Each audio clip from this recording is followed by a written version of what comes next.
have a financially viable plan for your members. And so we really take it to the next level in our building block of building on those core PBM capabilities and pulling in those expertise, such as I mentioned from our behavioral health area, to have full whole health, in a sense, on the prescription side for members. So, for example, with specialty drugs, these are complex medications, sometimes complex to administer, and typically treat complex disease states. And so with that, knowing it's a different type of member, it isn't just I go to the pharmacy and get my pill and I take one a day. There's other considerations such as self-injection, side effects that can be unusual, those types of things. And so we drew on the strengths of our behavioral health side and pulled in nurse case managers to work with those patients on a regular basis. So it's not just refilling the prescription and shipping it out to their home. We have nurse case managers that are touching base with them on a regular basis, as well as some of our other technology and tools that Chelsea's going to talk about later. So that's one example of where we've taken beyond the core PBM, really looking at the clinical focus, so it's the right patient, the right medication for the right diagnosis. And your members have access to this through our exclusive specialty. Exclusive specialty that is currently set up on the plan, right? So any members who are taking specialty medications, they have access to nurses. It's more of a customized care solution. So we get as involved as the member will allow us to get. We call with refill reminders and things like that. And so we also use a lot of analytics. Data can be power in some sense, and in looking at not only trends and dollars, but also what does it mean? Do you have a high level of your population? Are they utilizing diabetic medications? Or what is happening there? And what tools in our toolbox or programs do we have that can assist in those types of things as you move your plan through the evolution of your experience with Magellan? The next page, outranking our competition. This is where I like to, kind of maybe toot our own horn a little bit and brag. So in 2017, a leading national market research organization by the name of Flash Polar conducted a nationwide survey of prescription drug, the prescription or PBM industry, I should say. And it was really based on 19 different PBMs. We had over 300 respondents in this survey, and overall, Magellan came in ranking number 3, which was fantastic with the growth of our company. And can you tell me what PBM stands for? Oh, I'm sorry. Oh. See, that's a perfect example of I live and breathe prescription benefit management, PBM, every day. And so I'm sorry about the acronyms, but I appreciate you asking that. I thought I might guess after a while, but I didn't. Yeah. And so we recognize that there are options in the marketplace for your prescription benefits, and that we came in number 3. Granted that we are not as large as some of the other ones in the industry, we're pretty proud of that. In addition, when you break it down to the different categories within that survey, we did come out at number 1, particularly in the arena of specialty drug management. So we're real proud of that, and wanted to share that information with you today. The next page is an example of the client experience. So what Set-Aside Unified gets with Magellan is really a team, a full team of people. All of our operational partners come together and work very closely to ensure that each facet of your plan is being managed appropriately, and that we are really doing our due diligence with the analytics and able to come to you to talk to you about areas of opportunity as they arise. So any questions about the kind of brief background on Magellan there? So here on the board, we'll jump into plan performance. But before we do, for the most part, we're seeing you work directly with Magellan and inquiries that come up. I was just going to try to get a pulse check on. You guys probably don't inquire with Magellan or work directly with them. The benefits office does on some side, yeah. So we've had some interactions, especially at the beginning of this last plan here, with the customer service and handling some questions about how to get their prescriptions filled and that sort of thing. Great. It's been great. Okay, great. Yeah. So that's what I was getting at. Yeah. I wanted to kind of get a pulse and kind of see, what your input was on the team and how, our account management is structured and all of our internal partners kind of pull together and I think service the needs. surprisingly, or maybe because we told everyone last year when we made the change, expect there to be disruption with your pharmacy. We're trying to match everything we can as close as possible as far as benefits go, but you're always going to see formularies that are different. We can't match them. Expect disruption. Let us know if you have questions. I don't know if that helped, but we had very minimal disruption or people calling, a couple little things, I think, but It wasn't big at all. we expected more, so That's great. it's gone well. That's really great. I shouldn't add to the fact that I went on maternity leave right at the end of implementation, but right before go live, so. Good planning. That's great, right? I mean, add that It was in great, there. great timing. Yeah, my son will be a year old on June 2nd. Oh, so- congratulations. Yeah, so Nice. great, right? So, yeah, good mile marker. Definitely will always remind me of SUSD.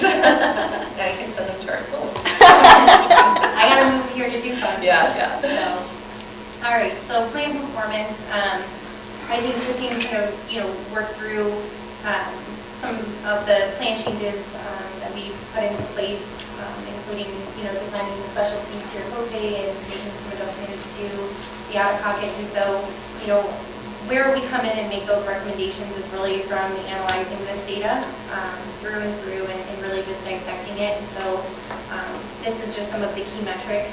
This is for September of 2017, so go live through April. And so you can see there's 1,532 members that are currently enrolled. There's 636 that are currently using the plan. And then we kind of break out the cost data from an overall cost standpoint, and then we kind of separate specialty from non-specialty. So overall, specialty and non-specialty both included or considered. The plan is currently paying 86% of the overall prescription benefit, while members are paying 14%. And so where we came in and made some of those recommendations is, we typically recommend an 80%, 20% cost share difference. So the plan pays 80%, the members pay 20%. And so, trying to split some of that cost share up is really It's up to you. is really more or less where we kind of made that recommendation. You can see specialty is a little richer. We're currently paying 98% of the overall specialty spend, while the members are paying 2%. And so again, defining that specialty tier copay is going to help with that cost share and split that up a little bit. But all in all, under the at-a-glance section, you can see the ingredient cost utility is really just a granular level to look at what the benefit is costing the district on a daily basis. And so $3.16 came in right in line with our book of business. So on the dial, the outer red ticker is where our book of business is performing, and then the inner orange ticker is where the district is performing. Same thing with generic dispensing rate and generic substitution. So the difference here is generic dispensing is the prescribers are actually writing scripts for the generics versus generic substitution is, employees and dependents are actually requesting the generics when one is available. And so again, you can see, the district is performing right in line with our book of business on both of those two stats. Same thing with formulary claims. So members are using formulary drug products, which is great. I always say to take the percentage mail order claims with a grain of salt, only because I think you mentioned this a little earlier, that we own and operate our mail order facility, which was acquired a year and a half, 2 years ago, almost. And so we don't have a ton of data, to really mark that metric to be comparable. But there is utilization through mail order, and you can see that there. The other thing I'll just mention, if you don't mind, on mail order is because it is such a high population of HSA enrollment, a lot of people don't elect mail order because it costs more upfront. So Yeah. they still go to retail. Yeah, so as we get more data, obviously, and then also as, utilization is a big factor in that too, so that's a good point. This is more just kind of breaking out the numbers, so you can see again, 1,532 members, 636 utilizers. PMPM stands for per member per month, so you can see what the plan is costing the district per member per month. So $92.53, which is good. Currently, the plan is total paid for the prescription benefit of $1.13 million in prescription benefit coverage. And that covers, 13,165 claims and so forth. The table at the bottom of this page is, the yellow dotted line is really showing you the trend of ingredient costs paid on a monthly basis for RX, and then the blue line is kind of where the district has been trending across, the last 8 months of the plan.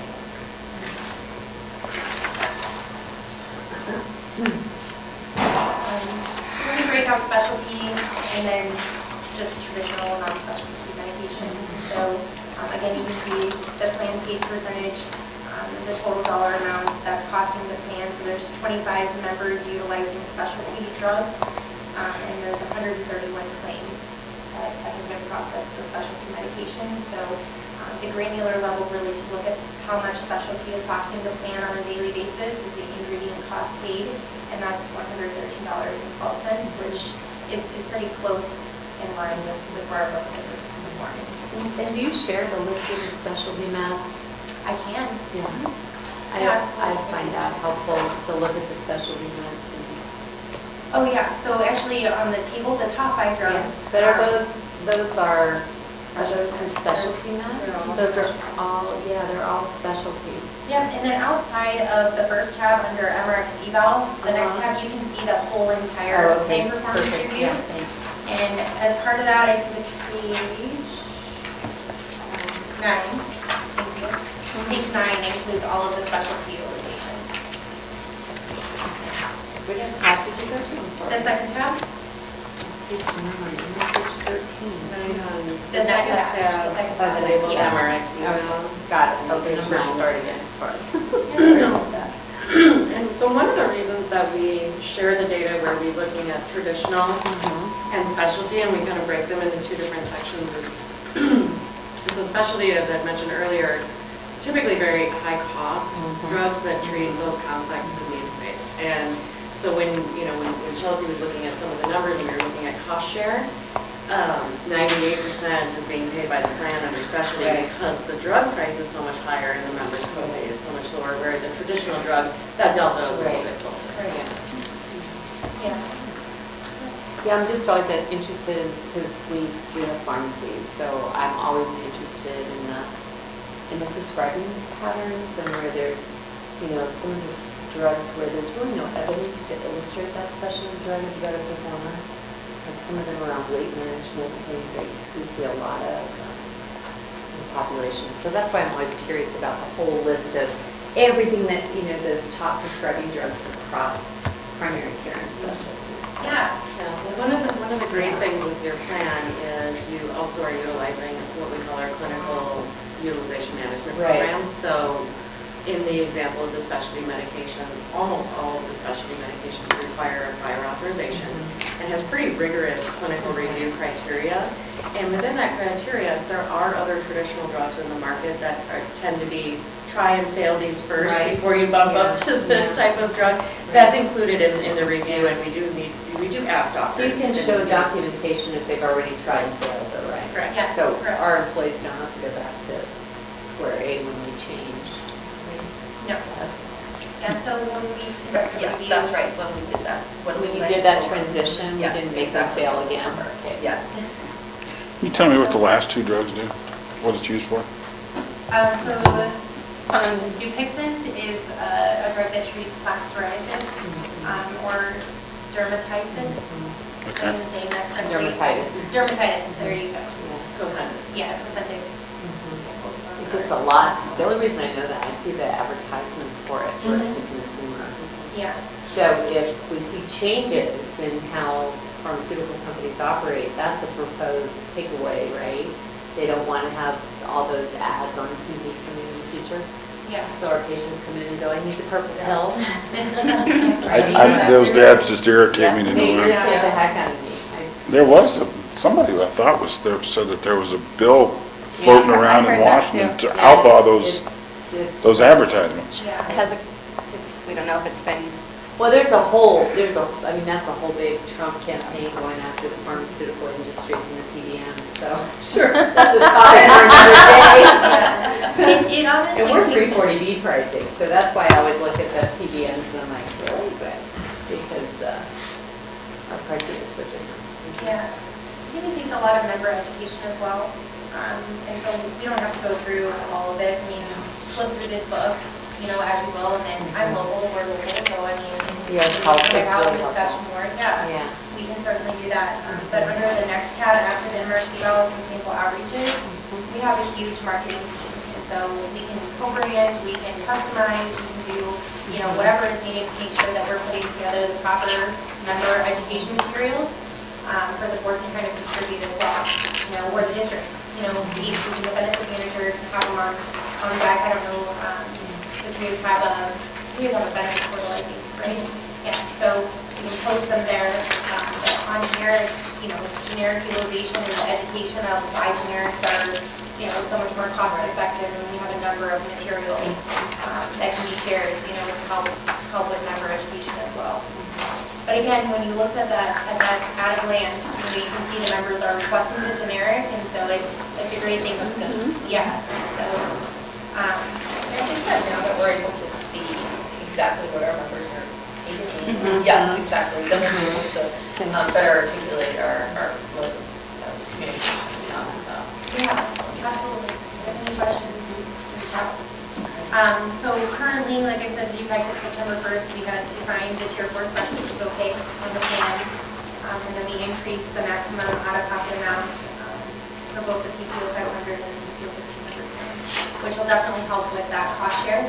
So you'll start to see that cost share and specialty shift, which will be great. And then also on the MRX eval, we have comparison data. So as we get into the next plan year, you'll see year over year. You know, you can definitely see where some of the recommendations are making dents into the plans performance.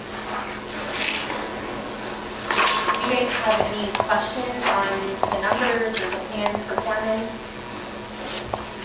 Not at this point in time. I don't have a question, but I'm just sitting here thinking, you were talking about the specialty drugs, the names of them, what they're used for, and so on and so forth. And I think I know the answer, but I'm going to ask it anyway. What determines a specialty drug? A lot of things. So, There's actually 6 factors that go into how Magellan classifies a specialty drug.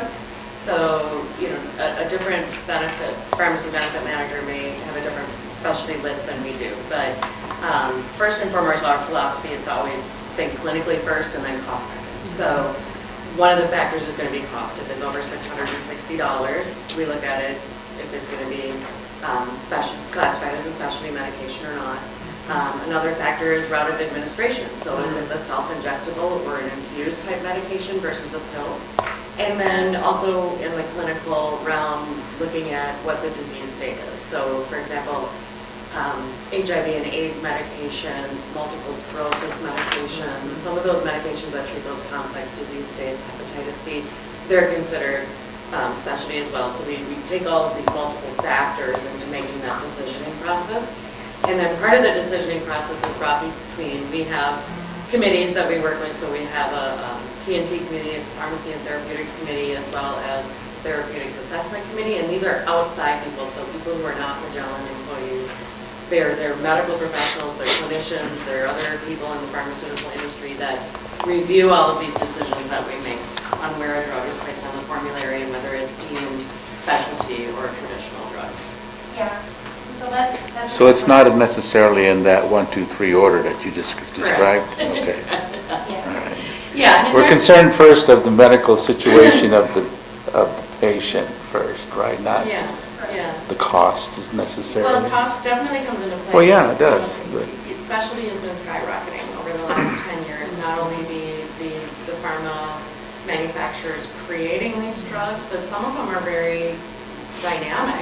For example, with the Hep C, these drugs are actually providing a cure instead of just a treatment.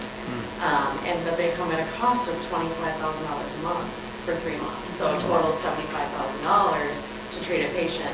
Now, where that's beneficial or can be beneficial to have a medication that can be a cure is if you think about the cost avoidance on your medical side.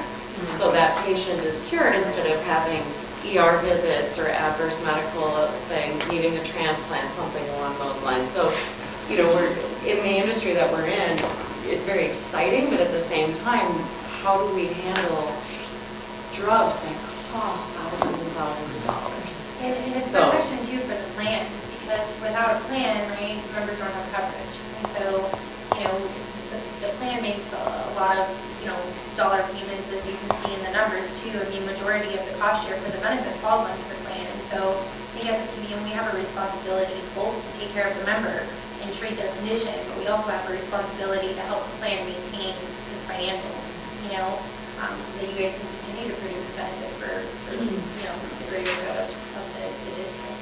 So, one thing I just wanted to address quickly was, you know, if it was a question in your mind with how we review the PACE committee and the value assessment committee to make those determinations on how drugs are classified, obviously, that are changing. And so, I think Kristen and I touched base on this too, was we do have notifications that can go to a named person on the board or at the district to receive those formulary change notifications.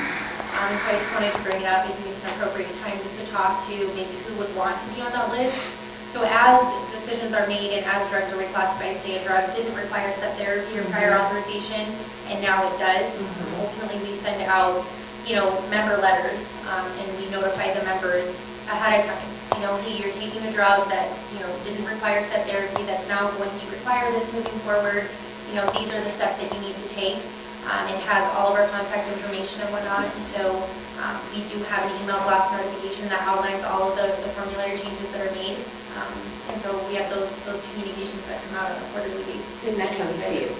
No, they go to the member, so when we made, For the members. right, It doesn't members. And there's centralized. two, so Oh, an just- email yeah. notification that Oh, you're that is- receiving it's general, today. yes. Right. And these are the changes that are going to occur. Great. And then we also send To the letters members, to yeah. members that will be impacted by Yeah, change. and then when we made the change this year, those 18 people that were identified all got a letter as well.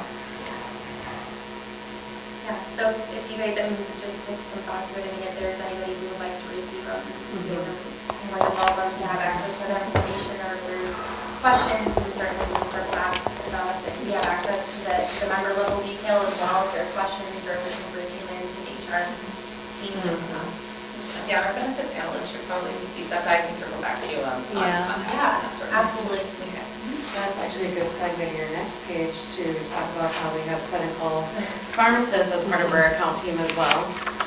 So if there's ever need to have more in-depth information or conversations around specialty medications, drug classifications, how we define formulary drugs or specialty drugs, we have another resource as an expert that we can bring to the table as well.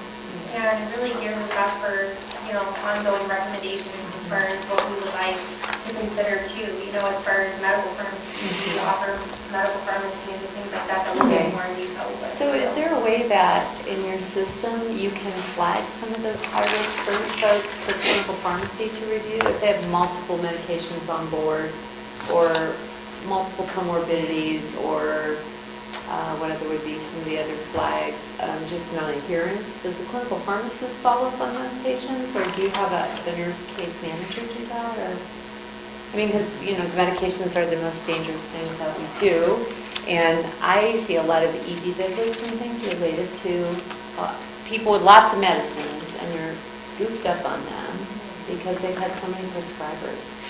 So how do you kind of, is there a way through your clinical utilization tool that you can see that population that you follow? We do have some levers that we utilize depending on the situation. So we're going to talk more about specialty a little bit more because that animal gets its own little bucket. Yeah.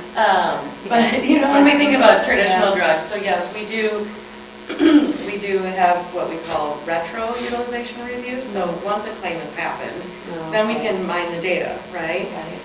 And so we do send notifications. A lot of our notifications periodically throughout the year are more targeted to pharmacy or provider. So in the question of adherence, is the member taking the drug like they're supposed to be taking their drug? to treat their disease state. If we're seeing that they're falling out of adherence, they're not refilling in a timely manner, You're sending it to the prescriber? we are sending a notification to the prescriber. Opioids is a big topic in the market right now. We do both prescriber and pharmacy notifications with opioids. The reason I say so, we do a lot of notifications throughout the year with our retro look at what's happening with claims and try to intervene where we can. Members don't always read their mail, or they don't necessarily always understand the terminology or what it means to them. But we do have some additional clinical programs that take a deeper dive into doing a full comprehensive medication review. So like an MTM, medication therapy management program with a pharmacist.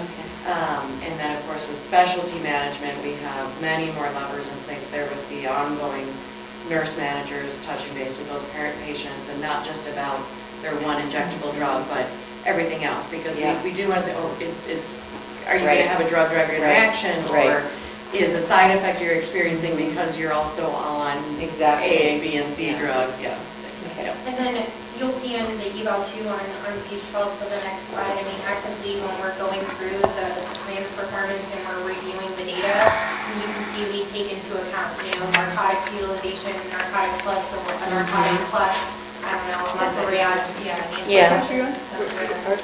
Page 12 of the second tab, the MRX eval tab, so go to the next tab. Yeah, there you go. Yep, so page 12, you can see narcotics utilization. So what this is saying is we would expect a client of this size to have one member utilizing a narcotic. There is currently one person utilizing a narcotic. We would expect, for a client of this size, for there to be one member utilizing a narcotic plus another controlled substance, and currently there is nobody who's using a narcotic plus another controlled substance. And then we do look at, like she was saying, multiple prescribers and multiple pharmacies. And so we dig into that, and so we look at, we call them members of interest. And so we scrub that data, we are looking at it, and so we saw something off the charts when we're reviewing the plan's performance. It would definitely be something that we would loop our clinical account management team into. And we would have them review the data, and we would collaborate with Christine, with, the district to try to make some recommendations on how to manage it. Because your work, this work, so greatly impacts the medical spend on the other side of the house. And we recognize that, and that's, when I reference like the whole health of the patient, there is a connection. And, in the example of the narcotic utilization, that's another area where we could tap into Christine working with UMR. Because we may not always have a diagnosis on our end. We just see the prescription claim from the pharmacy. And some narcotic utilization is absolutely appropriate. If someone has surgery or an injury of some kind, it's those members of interest that are taking high dose and for long periods of time. And I wasn't even thinking about the whole opioid thing. I was just thinking about all the multiple comorbidities and challenges we get into around cardiovascular disease and meds and hypertension, and how many visits that sometimes costs us on the medical side, whether it's ED or additional office visits. Well, and one other thing that comes into play there, so your average age of your population is about 49 years old. Typically, we see the comorbidities and the higher level of drugs. It's usually 50s, closer to 60 when you see into the aging population. I don't want to call aging because I don't think 50 is old, but 50% of the population age 50 and older have at least one chronic condition. Or are taking at least 6 to 8 medications a day. Isn't that like horrifying information? I don't find it horrifying. My dad, who is 72, it takes 11 medications a day. Oh my goodness. So, it's pretty prevalent as you see your average age of your population going up. Where you guys are today, looking at utilization versus your age demographic, you are right in line with what we see across our book of business for employer groups of your size. Yeah, great. And so some of the tools that we have, that we help, kind of manage the plan and whatnot, we obviously offer the members the member portal, so they're able to locate a pharmacy, and with that they can see, what pharmacy is nearby their location, but also, they can take into account, which pharmacy is used for the building. Yeah, she is. She's back on 19 of the first section.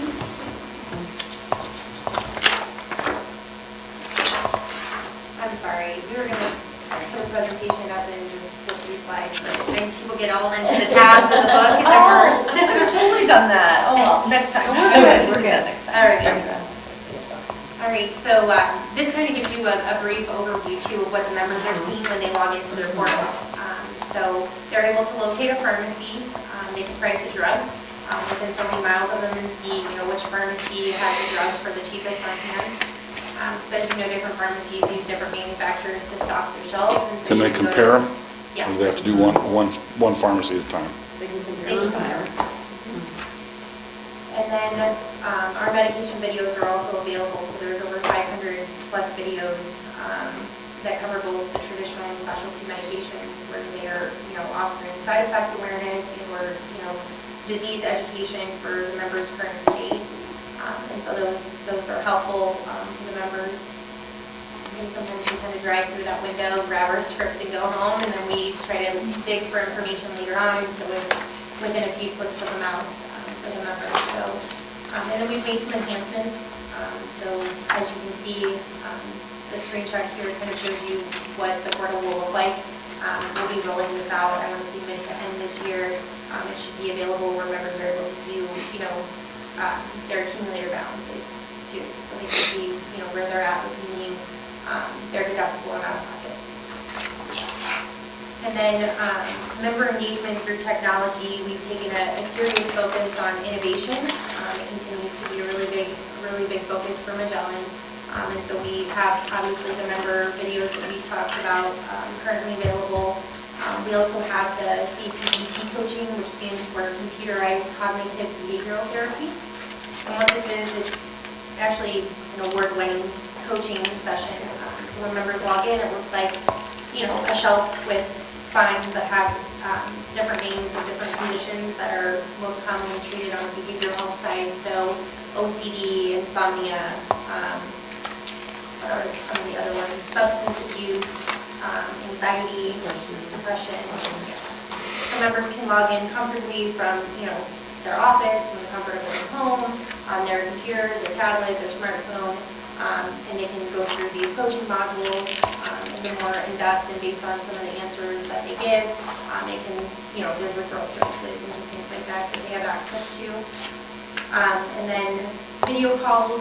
It's an online video capability that allows for face-to-face counseling between the nurses and their patients.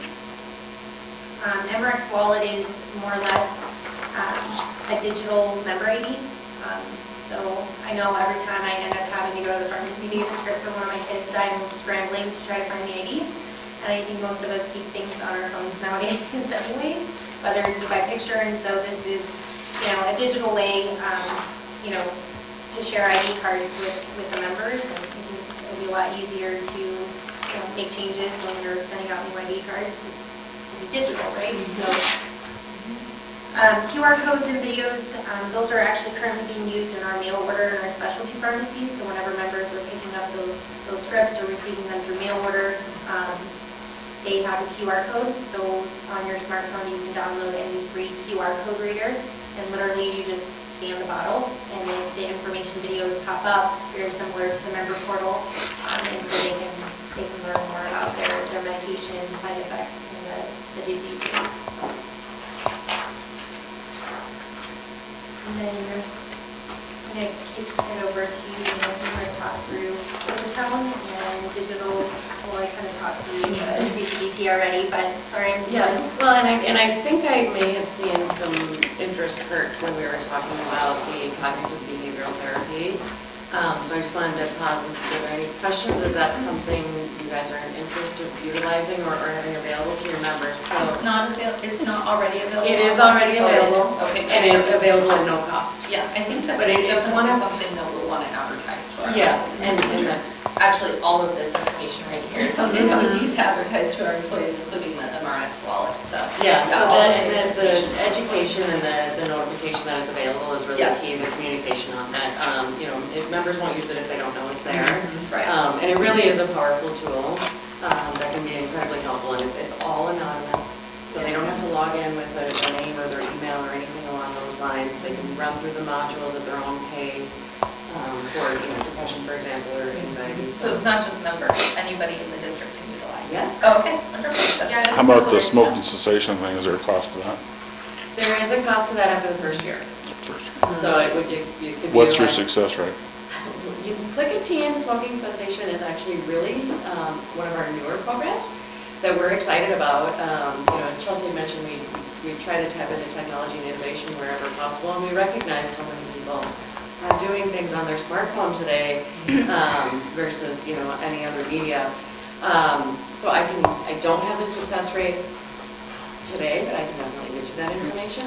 I can tell you that another client of mine recently started using it and shared some initial feedback. They're in the first 3 weeks of utilizing nicotine, and they have, I got a phone call and they said, this is really cool. I can go into the app every day and tell it what my triggers are, and then it tells me emails, so you should do a breathing exercise instead of having that cup of coffee to trigger for a cigarette or whatever the case may be. And so we'll definitely get some more ROI and success rate information. This is a new program for us. It's through Click Therapeutics, which is the company has been around for a while, but it's a new program for us to tie into our prescription benefit plans. Got some good Just in features. the last 60 days. Features that are key to cessation. Yeah. I said it was free for the first year. Is that the first year that the member actually logs in to try to use it, or is that the first year that we have the plan available? The first year that the plan elects to Start utilizing it. Yeah. So if at we the- want at to the start board. utilizing it September 1, then we could advertise to our employees, hey, you can utilize this program for free. And then the second year, the member pays or the plan pays? The plan pays. And how much is it? I don't know, but I can get you that information as Okay. well. Yeah, so. It might be we had something, talked yeah, about even- bringing our clinical account management team to another meeting in the future, since changes have already been made for this plan year. But if you guys were interested in throwing this in for September 1, I think it would be doable, but also we could definitely get you the information. Our clinical team normally comes to the table and brings all of the Oh, that'd be great. information. Okay. Yeah. I think that this would be something that we can consider for our wellness points. Yes. Do you have an Yeah. incentive for So- non-smoking? Do we know what the rate is, smoking rate in the district? No, I don't. Do you know what the smoking rate is? I don't think. We don't we've catch ever had that. We don't get that information. At this point, we haven't talked about smoking, non-smoking rates, but it might be, we've thrown a lot at the employees this year for the coming year. Yeah. To add another option isn't necessarily a bad thing, but we're hoping that people are using their UMR site, the Magellan site, and we'll talk about the wellness opportunities, but Because if you do I it- almost feel like, well, there needs to be also a plan, so maybe in 2 years, or next. If you do incentives for non-smokers, you have to offer a cessation program under But- ACA. So I So think these it's are the something- two that we're rolling out, right? Right? Yeah, So we'll get and the the- and the- biometrics, and they'll get, if they want their premium deduction. Right. And you'll get the health risk assessment, so then we'll have some data, hopefully, to tell you. True. I mean, in Arizona, 13% of the population smokes. Well, it varies by demographic, but that's the If- overall rate. Yeah, that's the overall rate, but demographically, here we have a younger population, we have a highly female, right? So what do you guys currently do for disease management? So you guys offer programs, right, and then based off of utilization and how members adopt it, are you guys offering discounts or is it a? Not yet, we've No, just we're started beginning. their Okay, wellness. sorry. this Yeah. year. I was gonna say, because we have clients that currently even just have thrown the computerized cognitive behavioral therapy in it because it can't hurt, right? And That's, you they have- currently have that. What we would like to see, and I know you were talking about Yeah. it might be coming, what I'd like to see with that is that at the end of it, they could print a certificate. We don't need to know what they did but again, to add to more wellness opportunities. So you go through a 5-week or whatever that therapy is through this, but be able to reward them and again, engage them in their benefits. And we have reporting capabilities behind the CCPT as a manual process for us right now, just because it's newer. And so I included under the sample outreaches, you guys can do it at your own leisure, just the how to create it. And you could go on there today and just create it and just click through and just kind of get a feel for what it is, as well as the one sheet that you would educate your members with. But we're currently building this into our member portal, right? So that the reporting will not be so manual. Members will have to log in with their member ID and whatnot. Currently, we have to export utilization, try to tie it into or bump it up against an eligibility roster to get accurate detail, which is a very manual process. So I mean, will be there, I would say, where we'll have it in place. I would say for sure probably by the end of this year. I know I've been working closely because I have a client who uses this currently for wellness. So, and I think to Christine's point, it's something great that we could easily put into place. I was just curious to know how that was structured for the members. Yeah, great. All right. I totally kind of hijacked. No, we're on the.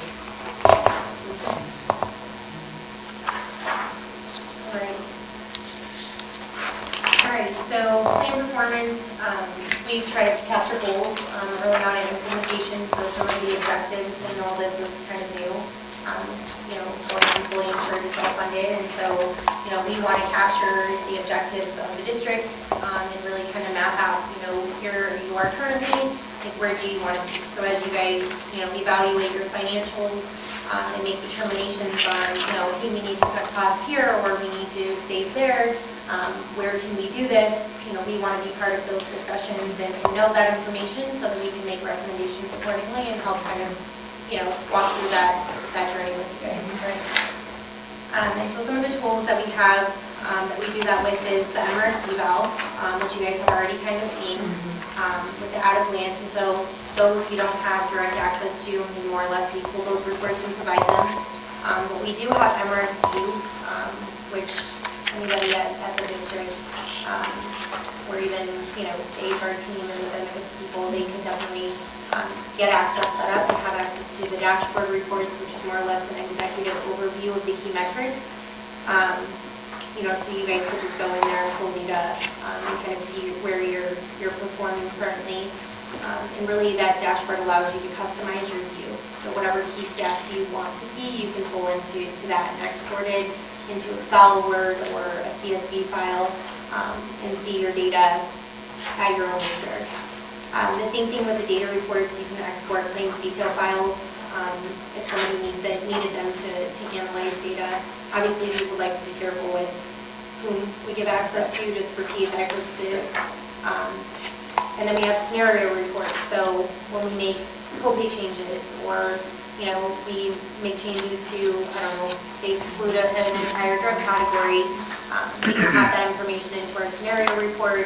It shows us what members are impacted, the dollar amount that's going to shift from the plan to the member and vice versa with those changes, and we're able to report on that ahead of time so that we kind of know what the impact's going to be. And so that kind of helps us, if there's a dollar amount that you want to save, we can tell you, hey, if you make this change, this is how much it would take off of the plan. And then MRX Assist is also available to the district. And so this is, provides key prescription benefit details at the plan level. And so you can log in and really see, it's for population management, right? So we always have that one person who comes into the HR office at 5 o'clock on a Friday, and you guys reach out to Christine or reach out to Madeline, and we're gone for the day, where it's hard to get an override loaded. You guys can log I have in. yourself. Yeah, you can log into this and load those overrides.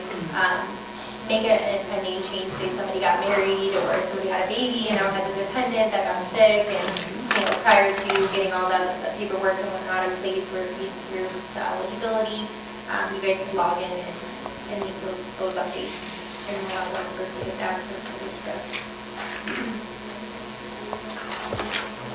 So I don't think anybody currently uses MRXD or MRX Assist. No.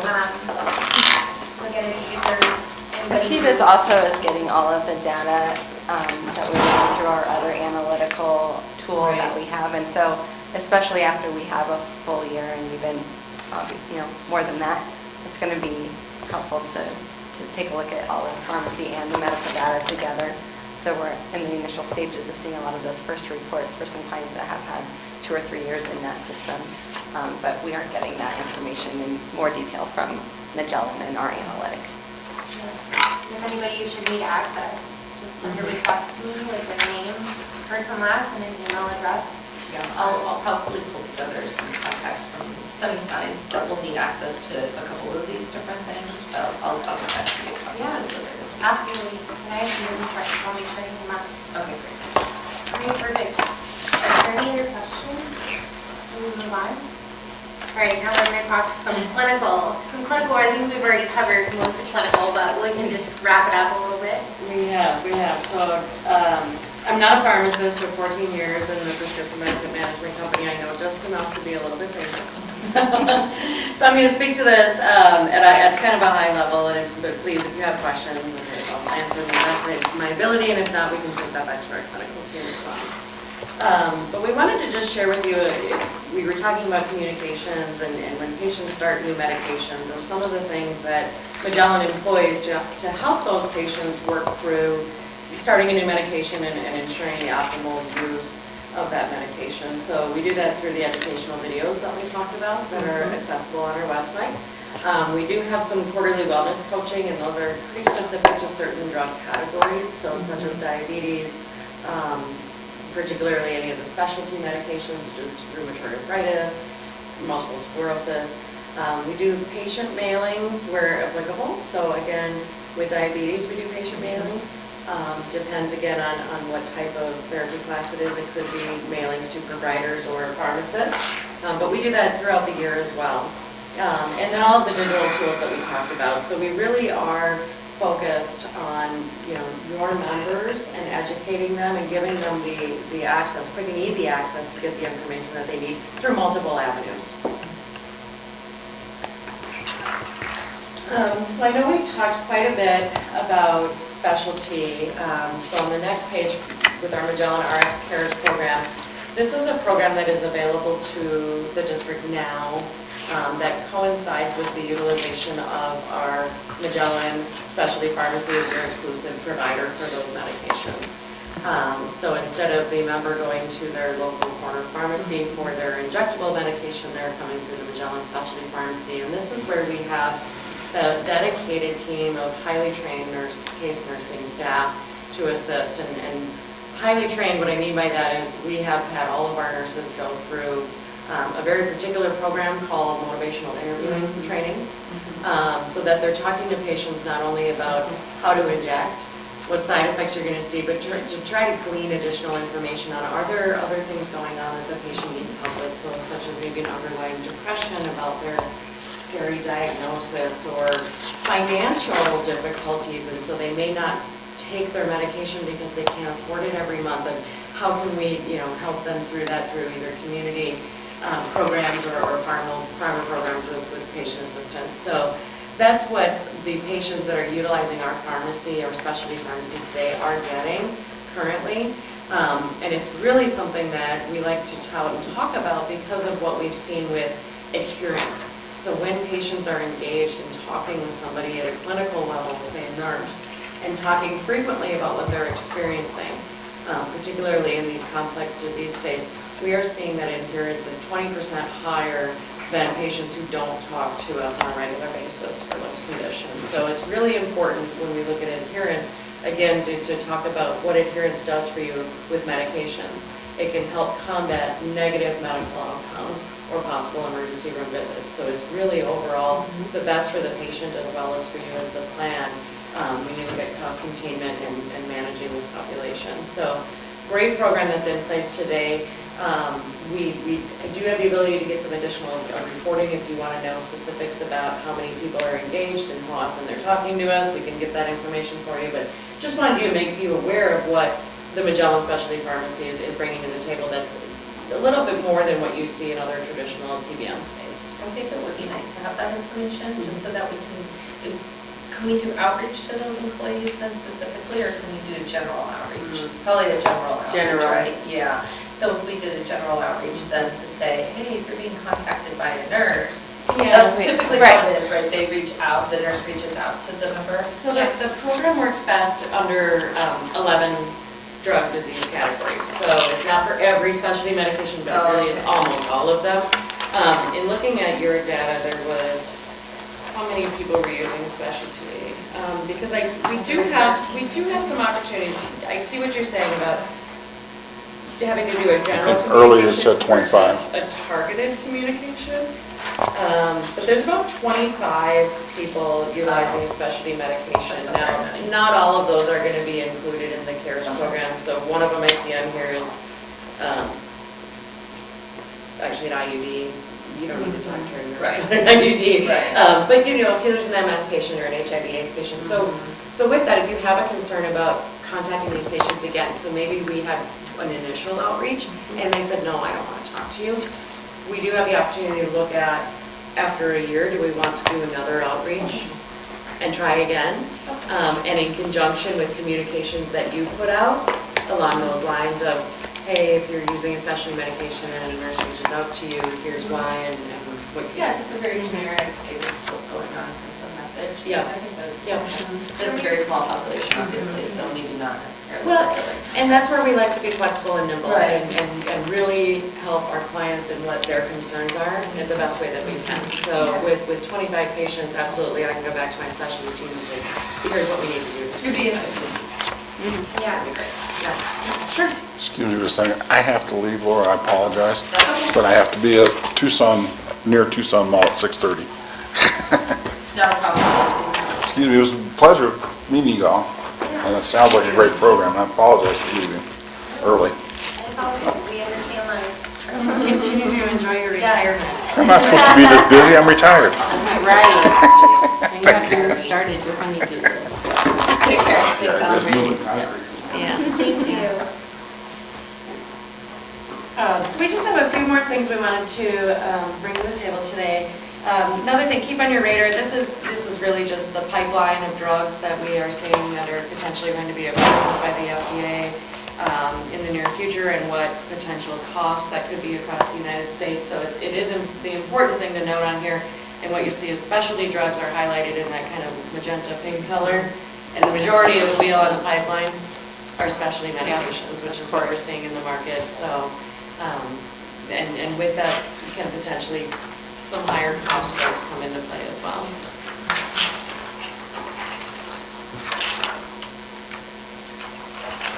So a couple of the recommendations that we wanted to bring to the table today. So speaking of specialty and using the Magellan Pharmacy exclusively, your benefit design does allow one initial grace fill at a pharmacy outside of Magellan. So for example, if a member is brand new to using Humira for their rheumatoid arthritis, they can go to their local corner pharmacy the first time to get it filled, and then go to Magellan for subsequent fills. With that model, it's great for, the member doesn't have to wait to get that first fill when they're first diagnosed, even though the wait would only be maybe a couple of days. But the downside to that is the member's not tapped into the CARES program and the features and benefits that come with talking with our nurse staff from the onset of day one with the medication. So what we recommend for any of the new starts going forward, that you remove the grace fill and all your specialty medication goes first fill to Magellan exclusive pharmacy. Is there cost savings in doing that? It's minimal, depending on pharmacy network rates. It's more clinically focused on getting that complex patient into the nursing staff and into the CARES program from the onset. And not having to do at month 2 when they go to refill, then they have to get it, Yeah, just get take established. away a choice because you don't know what the patient is feeling at the point of a new diagnosis. Well, I mean, you guys, is it always 2 days, no matter if it's Friday, if I go to Saturday clinic and I get a new script, you guys can still respond within 48 hours and get me started on this new medication for my terrible diagnosis I just got? Most of specialty medications include prior authorization, so there's that extra clinical review piece that happens. Typically, physicians call us and we do the review on the phone, which is pretty quick, but occasionally sometimes they prefer to work by fax. What are your hours? So, Well, sometimes if people have these specialty medications, have they also had to get a referral to go to the specialist? So are we 2 months out by the time they get the prescription already? No, I think it's. Well, I think it depends. It depends on do they have to do a referral on the medical side here? You don't. You have specialty access, right? Right. Through the OMR network. Yes. So they get to specialists if they can get an appointment. It depends on That's what I was specialty. thinking, the Yeah. appointments sometimes are far out. and if It you- does. I know. And then, if you then have Right. to wait longer for the Right. prescription rather than Yeah. getting it going right away. Yeah. So if I'm the provider and I'm seeing, because I'm thinking about access to care, so many people are open until 8 at night, they're on Saturdays doing primary care or specialty care. Can they reach you guys at that point in time if I'm the provider to talk about the specialty med? Or are you Yes. like, you're not an 8 to 5 shop? No, we have pharmacy technicians that can do. 24/7? Yes. Okay. And I think one thing to think about is I think most people hear first. We just hear Graceville. horror stories Well, from that too. patients, But right? when you think of first Graceville, I think people think it's just me, right? I get my specialty med, it's just that one, if somebody's taking, say, multiple specialty meds, right? Ultimately, it's for individual drugs, right? So if I was taking Humira, that was taking, so I was taking Humira, and then I got prescribed, I don't know, one of the dermatological medications, right? I can fill both of those one time through retail. So you might have one member filling multiple specialty drugs at a retail pharmacy.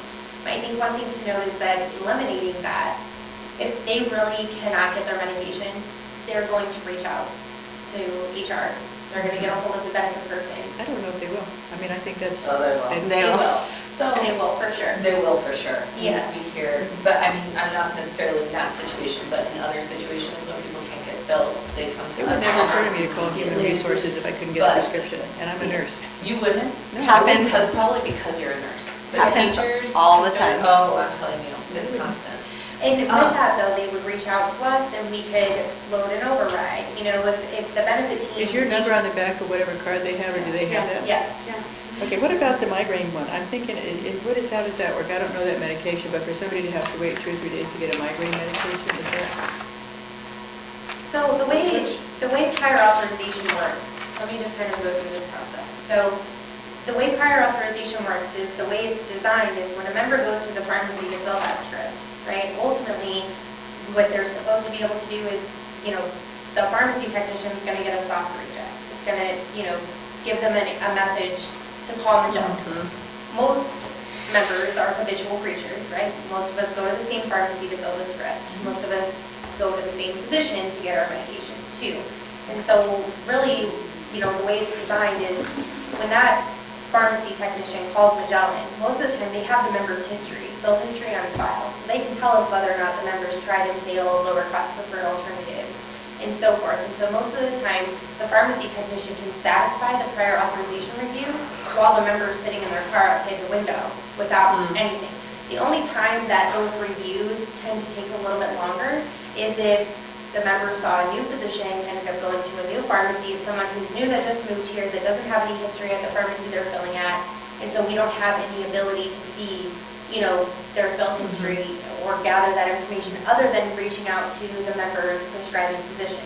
At which point, we're left at the leisure of the physician to call us back, right? Because most of them are in and out of doors, all day with office visits and seeing patients, and so They're not going to do we that have, every day. exactly. So, and our team will make multiple outreaches a day. We can definitely expedite those things, but we also are cautious about how we handle it, because the information that we're being provided from the person at the physician's office who's doing the prior authorization review with us, the review is only as good as the information that we're being provided with. So we try to make sure that we're in touch with the physician. You know what I mean? We don't like to really go through like an admin person who's just pulling a medical chart, trying to reiterate medical terms. We want to try to make sure it's accurate. And so sometimes it is necessary, but in those situations, if we needed to do, an override to allow the member to get the medication, it allows for us to go through that review process without just bypassing it. And it also ensures that the member is connected with our exclusive specialty right off the jump versus waiting 30 or 60 days, And do they get a real person when they call, or is there a long tree to get to somebody? No, they can most of the time get right through. I think our standard hold times are, nothing. Most of the time. Less than 30 seconds. So we do have online IVRs. Yeah. You get a few prompts if you want to talk to mail order, if you want to talk to specialty, if you want to, a couple of prompts and Nothing outside the norm. yeah, and then we do ask if they have the ability to enter their ID card or their ID number from their card, and that way we can preload their information, so when we answer, we can call them by name and personalize their experience. How many patients So, are but doing, it's not a are lot. using Grace? How many patients are taking advantage? Do we know how many scripts have gone out in that Grace world that you have to then retrieve? We can definitely pull the details. I mean, let's see how big of a deal it is. Yeah, I totally agree. If we have 25 employees who are on specialty meds, right? That's what we said earlier, 25 employees, and that's all that this applies to, right? The removing of the grace bill.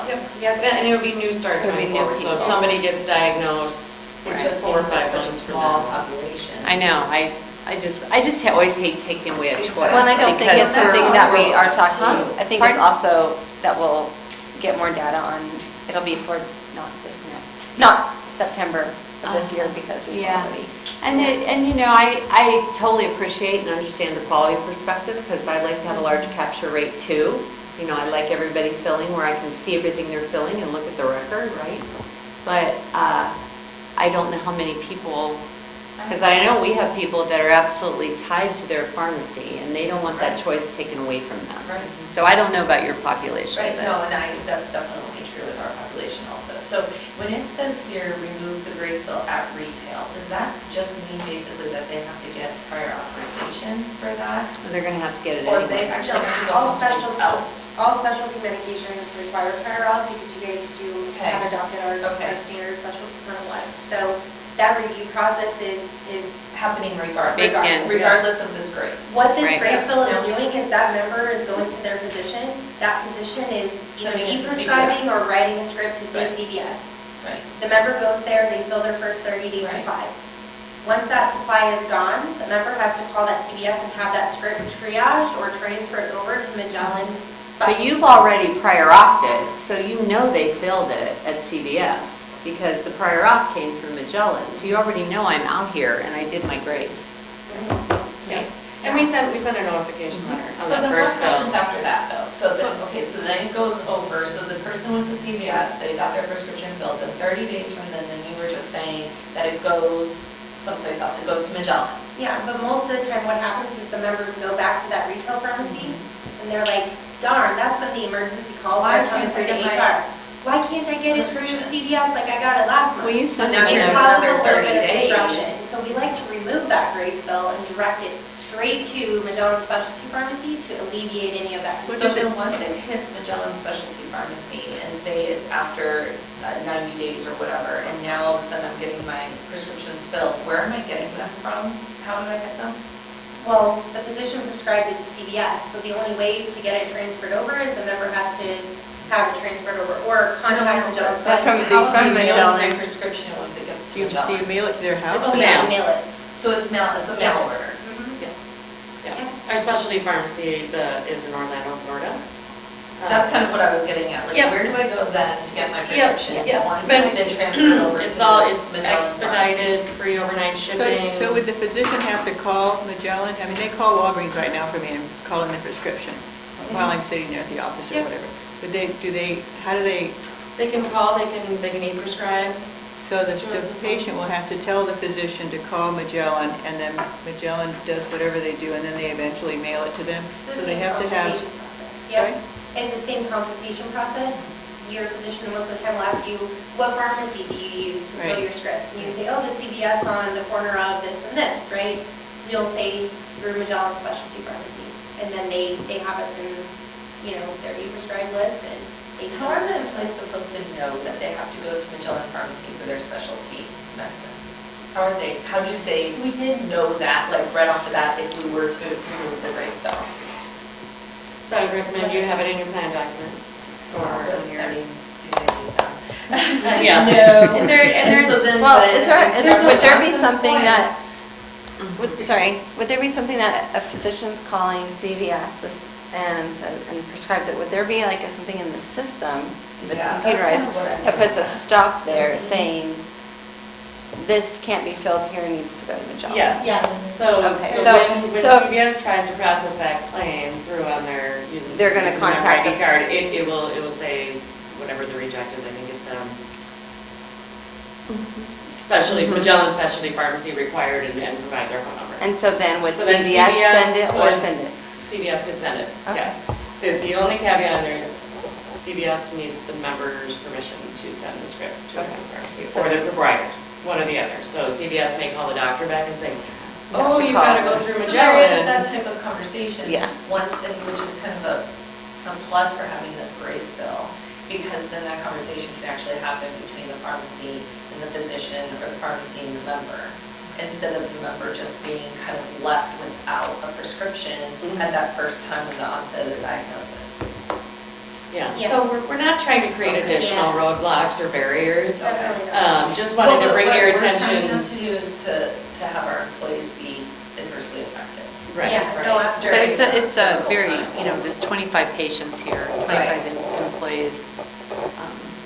And all of those are already receiving, like, they've already had their grace fill if they did Right, it. So it's just right. anyone new Yeah. in the future. So it's just, I think, something to discuss later. Well, and what if the population utilizing specialty drugs increased? Right. I mean, what if we saw, I mean, because we don't know, I mean, what if it increased? And then we have, I just think when you look at it from all angles, there's many portions that definitely make a lot of sense. And that's after that 30-day first bill is used, right? They have to either get a new script sent into Magellan Specialty Pharmacy, or they have to call and have it transferred.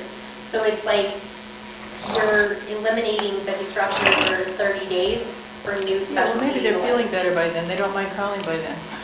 I mean, that definitely very well. I just think I think we there's need a more lot of- data on the Yeah, I population. think so too. Yeah. It's too new. Yeah.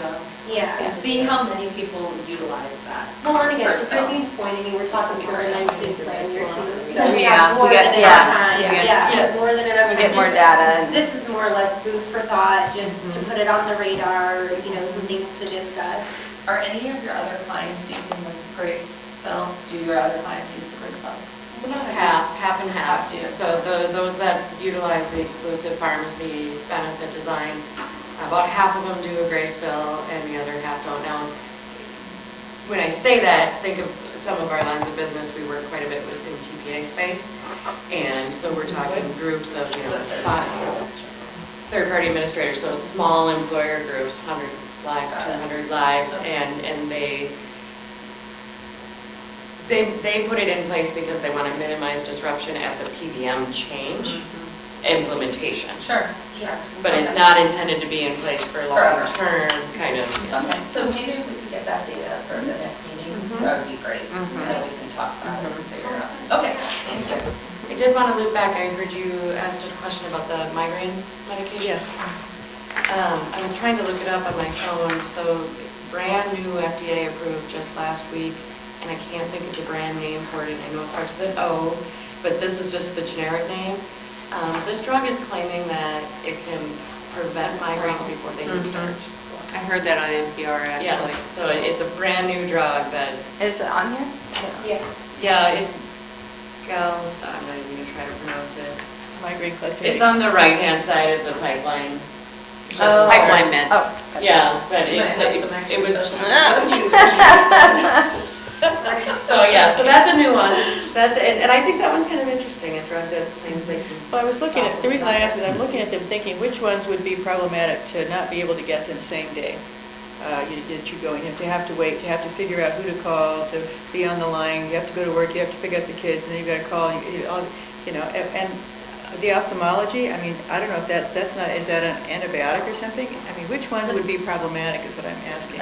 So when earlier we talked about if there are traditional drugs in the space to treat the same thing, most patients don't jump right to a specialty med.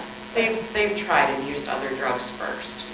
So by the time they're getting to that specialty medication, they kind of have seen that it was coming, they were going down this path. Yeah, they And might then be the other might be piece desperate is, by then. the other piece is physicians. Physicians are well aware Yeah. of what a lot of what some of these drugs are that are classified as specialty. And they know that there's a review. And they know that there's a prior authorization review, they know that some cases they have to go to a particular pharmacy. So that's pretty well known in the marketplace as well, just like PA and step therapy is pretty common amongst prescription benefit management programs, so. Okay, thank So you. back to that ophthalmology drug, sorry to obsess over this page with you, Elaine, but the ophthalmology drug, does that have any, what is that? Is that an injectable? Is that why you've got a little syringe there, or these are just? these don't mean anything. Oh, the syringe on the chart is more for visual, it doesn't Okay, tie all to the right. drug name specifically. Okay. But we can look that one up too, so again, when they give me the generic names. Oh, no, these are pipeline, no one's on them right now, so not an urgent conversation for us to have today. But, you know, as clinicians, we can't help but go. Yeah, I don't want somebody. Because to I have to just wait got 2 done days for their reviewing a ton of antibiotic or whatever. I ophthalmology don't want to have a migraine surgeries. for 2 days while we're waiting for And whatever. cost of care was super high for a group of ophthalmologists that were using a medication that was driving up the cost of care, and they were getting rebates on it.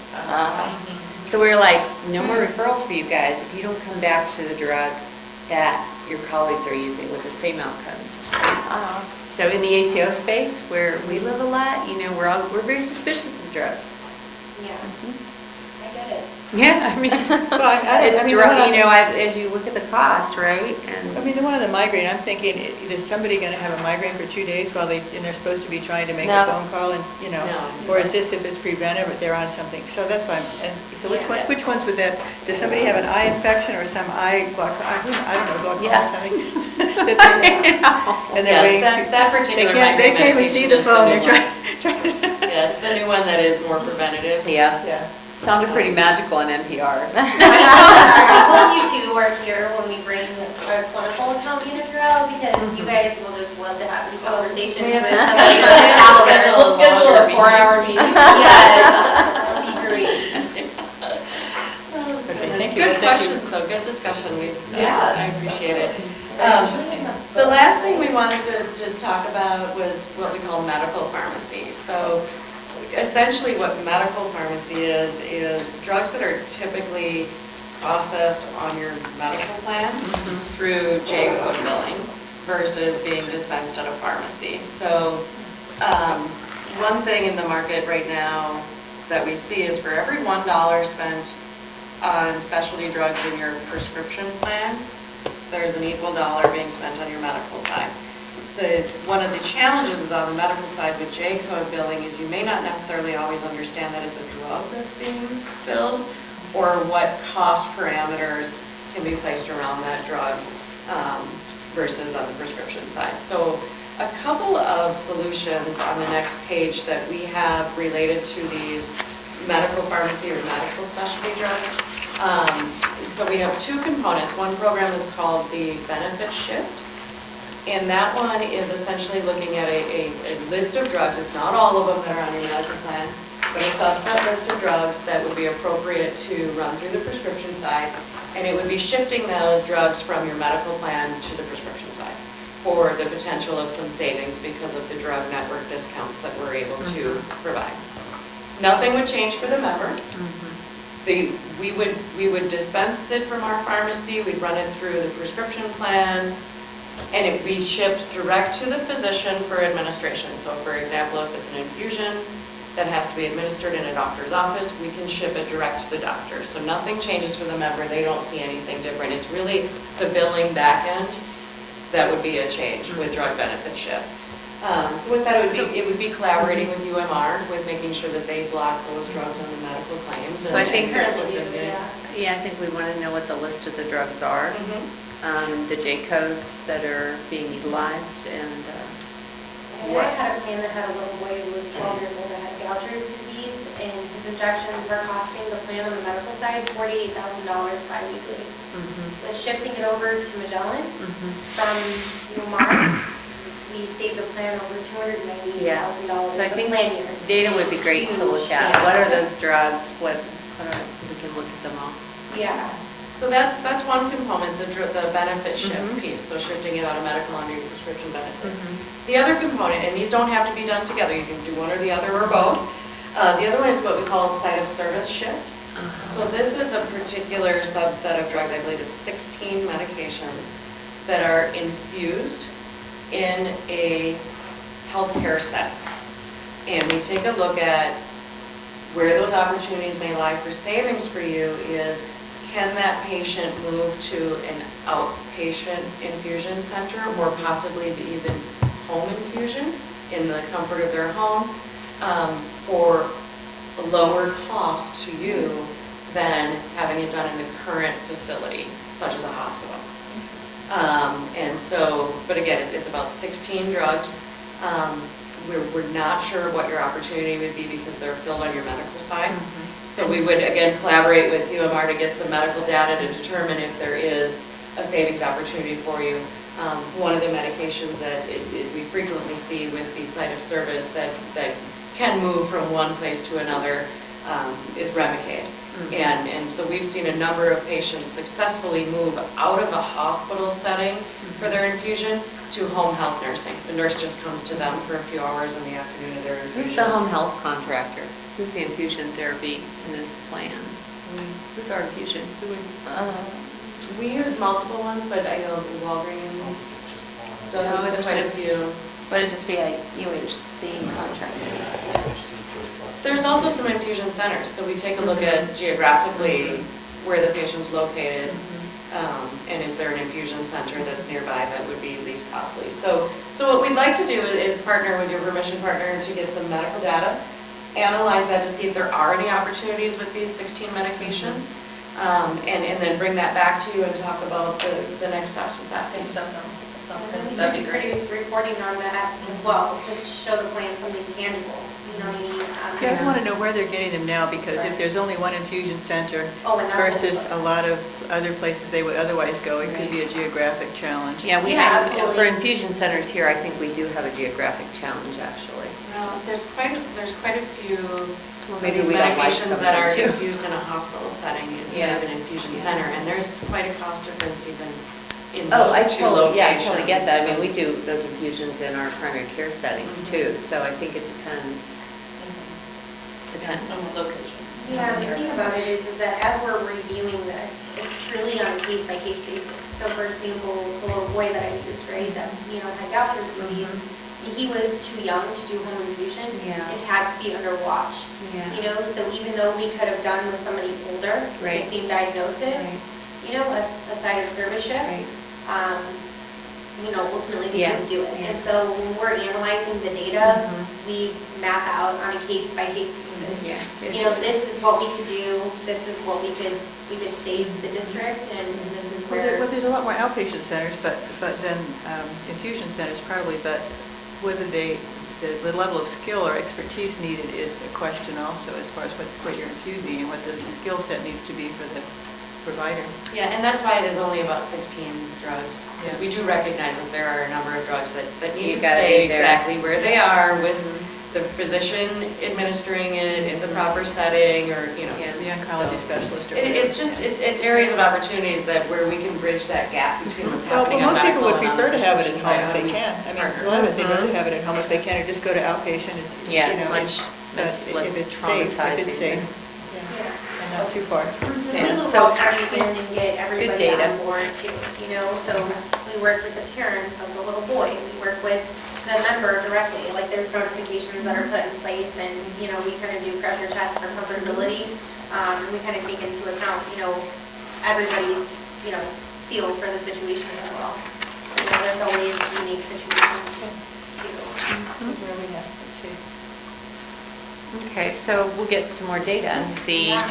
Right, so I'm showing that we're planning on getting data for the Graceville idea, the prescriptions, transferring them from the medical over to Magellan, and then also for the infusion data, correct? So Yes. those are the three Mhm. items Yeah. that we're gonna follow up on. And we'll have to work with UMR, that's going to take some Yes. time, and this isn't anything that's happening in the next couple months. Right, right. Yeah, That yeah, works. so those last two we're collaborating with UMR for Yes. the data. And then the other thing I had on my list was the specific reporting on your population in the MRX carers, the specialty carers program, and the adherence rates and what we're seeing with interaction Specialty rates. cares. Yes, thank you for that Perfect. reminder. Right. Okay. Okay, well, thank you. Is there anything else? Was there anything else that you had to share, or? Could there be anything We're gonna go through and study all this, and then we might have more things we want want to ask you about. There's 3 more tabs though, are we? Yeah, we're You finished are now. done with our We're done for results. now. But this evaluation tab, as we continue to get more data and information, that will be the tab we will want to look at. Right, we thought it was good to have you understand who Magellan was, because you weren't a big part of the decision-making process at that time. I want to just give you guys these cards, and if you guys have questions, concerns, you Thank can you. always just reach out and. Thank you. Yeah, absolutely. Yes, and we appreciate the opportunity to Yeah. come out today Nice to and meet you. Thank you talk for with you. driving. What's Yeah, going no, on? absolutely. We don't, it's nice to see, having moved from fully insured to self-funded, that this is part of what you get, is you get more data. Yeah. Absolutely. Hearing everything that you did today, though, that you guys can walk away from the table and share like the confidence in your decision. You guys are getting, hands-on, a very well thought out strategic approach, and that works best. You guys have one of the best for senior grade, so. That's why you have to sell that. I have herself. Thank you guys very Yeah, much. thank you. Thank you, guys. Appreciate it. You're welcome to stay for the rest of the meeting if you'd like. Actually, I think we are gonna head out. That's fine. And go, so we can get home to dinner with the Yeah. little ones, but. Yeah. Thank you again. Let me just make a comment, because this is all very interesting, but it's an area that I have little to no knowledge about. But I guess what I believe we're working towards is to make sure that whatever adjustments that need to be made, or whatever processes we use to serve our members, is done in a way that is less intrusive, or less, is more friendly Yeah. to their needs, rather than, right, to their, because it's, a lot of this is confusing stuff. Yeah, know? absolutely. It's confusing, and so, Laura says they get questions every day. People are calling, asking about this, asking about that. That's because when I look at that stuff, it's like, I'm calling our pharmacist, my pharmacist, or my doctor, and say, what's this drug for? Or I'll put it in here and I'll say, okay, well, here's some of the side effects that you might be feeling with that. So I just wanted to share with you that this is all new to me, but eventually it'll come together for me to understand. Once we get data, once we start applying the data, once we, start making the kinds of changes. Absolutely. Well, I apologize if we feel like we threw everything in the kitchen sink at you today. There's no more kitchen. And some of this is confusing, we live and breathe it every day. Yeah. And so.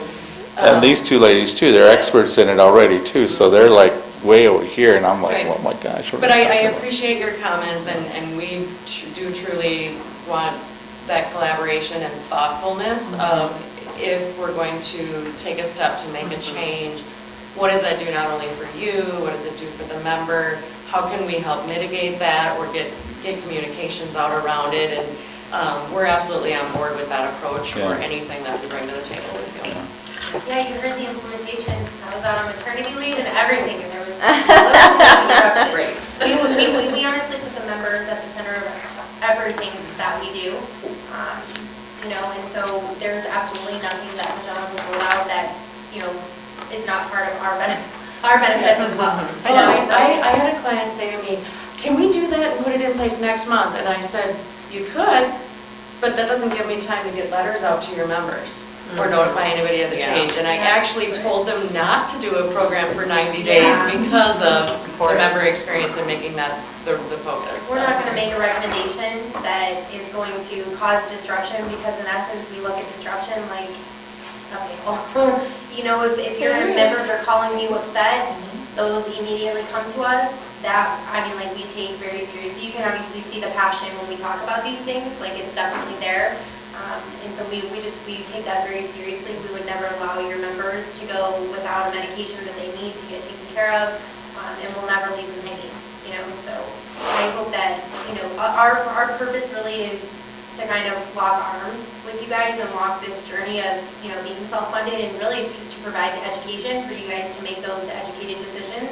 Well, I And just really keep we asking manage the benefit according to how you guys want us to, right? So there's never going to be a time where we're going to throw something in place that you're not going to be aware of or not be comfortable with. So, Thank you. Thank you. Yeah, Thank you for coming. no, thank you guys for having us. Yes, All right, appreciate it. enjoy Drive your safely back. goodies. Yes. Thank you. Oh, Yeah, thank you. thank you. Awesome. I don't even know what you're talking Give them about. to your So I kids. just They like love to the ask questions. fidget Oh. This chopstick is like the best chopstick ever. Okay, everybody. I understand where the tape financial measure? stuff and I do Good, the other stuff here, so, that's yeah. a good balance because I don't know. Yeah, there you go. So annoying. What were you saying? I know. People don't- Thank some you of the again. terms Thank I you. use, Thank like, you. Okay, Travel, we're gonna move on to the next wonderful. item on our agenda. I wouldn't even Health know and what that wellness. Yeah. Updates. Yeah, thank you. Oh, thank you so much. The benefits ladies will love them. Yeah. The health and wellness update with the participation opportunities and, Mark's going to be presenting for us. I think I am probably presenting. Yes. Okay. Yes. So this comes out of the page of the benefits guide that we put together for the 2018-19 plan year, which we'll provide to you all later. Just to be considerate of everyone's time, we were able to expand on what we originally proposed as our initial thoughts with our wellness executive and Laura, and talking to the EAP, talking to SUSD's financial benefits, their 403B person who comes out and does presentations. So in addition to doing the biometric screening through the physician and completing the online health risk assessment, the way we present it to the employees, this is kind of your easiest way to get your 50 points. Bless you. And earn those 50 points for that premium differential next year, that $25 per pay period. But the other activities that we added were with UMR, and this is almost all done through the UMR.com website. So no matter what, people are going to have to be logging into UMR, setting in passwords. We've talked about that. There's wellness challenges. We're offering 2 wellness challenges that were, but I think a sleep one, or a stress one, and then one is a hydrate for life. So 2 challenges there that they could participate in for 20 points. UMR also has an action plan, so they have smoking available on there, they have weight loss, they have eating right. There's a whole bunch of different challenges that people can sign up for these action plans. They log in weekly for 5 to 6 weeks. They can earn points that way. The EAP offers some webinars, so if they're using the EAP and Sunnyside paying for an EAP for their employees, they can print out their certificate of completion of a wellness seminar and basically self-report that they've completed that for 15 points. We're going to offer 2, and we've already set the dates, financial well-being seminars with their 403B provider. Another 15 points there. Preventative dental exams with MetLife. I know all of you really are overseeing the medical right now, but the voluntary MetLife PPO dental plan has very high utilization on periodontics and very low utilization on preventive care. Oh. So we have some concerns around that. So, a lot of concerns around that. So we were able, MetLife said that they could report on this, and so we're trying to encourage employees to talk to their dentist and ensure, even if they do need perio care or those maintenance services, they also get 2 preventive care services. We do have concerns about billing for something that maybe they're not getting. So we're trying to address that in a couple different ways. Please get the care you need, and please also get your preventive care and state that you need your preventive care. So we're trying to reward for that. And then also Teledoc is in the plan. So we're just giving 5 points if people register and complete the application for Teledoc. They don't have to use it, they can just have it ready if they need it. So, and we talked And I'm about... biting my tongue and not talking I about know what you I are. believe about teledoctor, doctor on demand, But which what I we- think is but we- unsafe care. But what we... Treating a stranger, I mean, Anyway, sorry. Very sorry. It's all smoke and mirrors. We did talk a lot about, Yeah. at all of our meetings, we have our little reminders. Yeah. Schedule your preventive care early. If you're, you're not gonna, you have to have this done by March, you need to schedule that appointment far before then. If you're not established with someone, we know that takes a lot longer. So, I had a ton of people coming up to me saying that they were gonna make their appointment, over the summer. So I'm sure we might see an uptick of our claims, go up in the summer, which is normal anyways with the school districts. But, I think as much as we can do of trying to find a way to help them find providers. So I think any ideas? So this already went out, you already did? Yes, this is in their benefit guide, their new benefit guide, and Did you have a lot of questions? I'm asking because I'm reading it. What I was used to doing in the past was doing a reading level check and that, and some of the terms, I wondered if you got questions, like I'd have to read it twice to say you'll earn a premium differential of 25 per pig.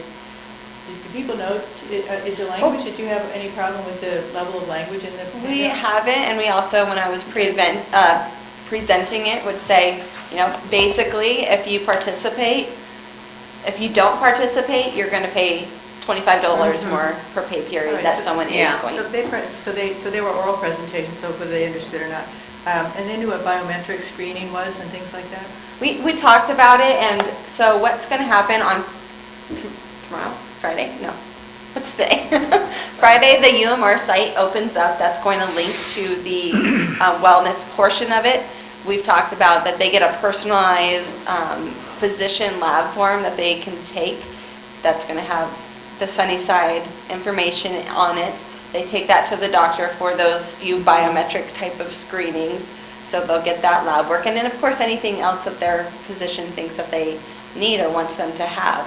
So we talked through all that. The benefits office has already received a ton of phone calls on it. People are already scheduling their appointments. So, we really... That's $25 per pay period. Yeah. So at first thought it was $25 per month. Right. And then we were very surprised that it was $25 per pay period. So it's drawn up a lot of buzz, for sure. Yeah. And I really haven't, in all of my meetings, and I probably saw 400 people at least, and all the meetings I did, I didn't have anyone coming up to me, and they were coming up to me and yelling at me, and they think I work for the district, so.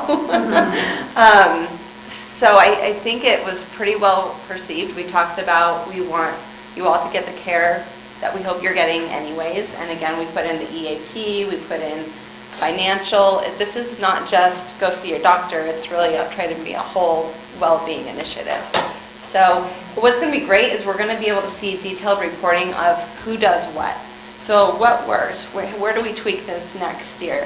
What do we take off? Does any of this, maybe you said this, but I'm thinking about the stop smoking or stop tobacco use or whatever that they had before. Does that duplicate this, or is that in here somewhere? Well, so on the action plan, there is a smoking cessation on there. It's going to be different than what Magellan offers, but we really can't get the reporting that we need to do that yet for this. And we also have the Arizona Smokers Helpline. There's that. Which has years of data, and it's Right. free. Right. So I think this is just going to be a year of gathering the data and then seeing what kind of participation we get and just tweaking and making it a better fit for the district and the employees as we continue to move along. Well, I love the sunny side of health. I like that. Isn't that great? Cute. Did you? I'm just curious because it's what I used to do. It's the Sunny Side of Health Wellbeing Program. But the little logo says Sunny Side of Health. Why is well-being in there? Is that a different idea for you? Health versus well-being? We're trying to use the word well-being versus wellness. It's a whole well-being concept is really. So well-being is what CBIZ tries to use over the last couple of years the most. Sometimes everyone is really into just saying wellness. Window dressing. Yeah. Never use the word wellness, it's too so-so. It's become too... Well, what's health well-being? It's what's health or what? Oh, so it's the Sunny Side of Health. That's the name of their program. And then we just use well-being. It doesn't matter. It's just a picky thing. I used to, Yeah. Be picky about words. Yeah, well, we can take that to the. No, I just wondered if there was a conceptual reason, but I get what you're saying. And instead of it being health, well-being, it's Sunnyside Health Well-being Program, so, okay. And we But I like talk the about, logo. we talk about health improvement and health optimizing and, you know. You just say take- health, Sunnyside Yeah, Health Program. Yeah. But, Well, I think the well-being is a facet of the Sunnyside of Health. So the Sunnyside of Health is kind of our whole Your logo thing? overall Yeah. idea about well-being just in general, whether that be financial wellness or whatever Oh, it right, might be. right. So that's her logo And then there. the well-being program is the actual reduction in the okay, that makes sense, yeah. premium, right? It's very cool. So I love the that's it. logo. I love the I know. logo. I like having the Thanks, picture there. You know, you've got diversity in your photo and you've got a little bit of the string. It's a visually appealing, so. It was a lot of information, so we Yeah. tried to pull out what we could to, Looks good. Well, you use the color well, you know, so it's easier to look at because of the way you did it, so. thank you, I appreciate that, I'll pass that on too, because I didn't do it. Thank you. Okay, any other questions? Okay, we're going to move on now to the claims update from C Businesses on here December, but I just changed that to March. Yes, because it's I March. realized it was I thought I missed another. I